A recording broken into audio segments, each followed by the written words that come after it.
जिखुनु नोंथांमोननि बे गुफुर हालामाव फैनानै बिराद गोजोननाय मोनदों।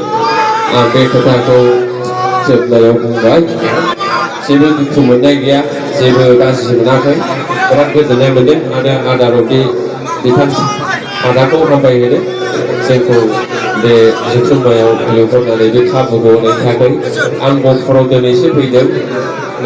गफुरनि सिख्लाफ्रा गुफुर गुफुर जायो बेखौ आङो प्रुफ मोनबाय दिनै। गुफुर का मतलब गुफुर, एखेबारे उखुम मुदानि खुमब्रा गुफुर बायदि गुफुर, बिदि आरोखि, बुजिबाय? आङो माने बिराद मोजां मोनदों। माने र' आङो खोथाखौ बुंबावनो सानदों। माने नोंथांमोना बिराद माने सापर्टिभ, माने बिराद थुलुंगा होग्रा सुबुं। दिनैनि बे मोनाबिलि 12:30 एसि गुदुं बिसिनाखौ फिसायखौ हौवाखौ नागारनांब्लाबो बेयाव दङ, बिदि आरोखि। माने बे मोनसे थुलुंगाथाव बाथ्रा जोंनि थाखाय, आर्टिस्टफोरनि थाखाय। माने बे 12टा 12:30 1टा सम जाबायब्लाबो जोंखौ थुलुंगा होनो बेयाव थादों। आं बेखौ मान बावहरनांगोन। हालिया हालिया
आं जिखुनु दोंसे मेथाइ रोजाबबावसै। आंनि लिरनाय एयारटेल बर्डआ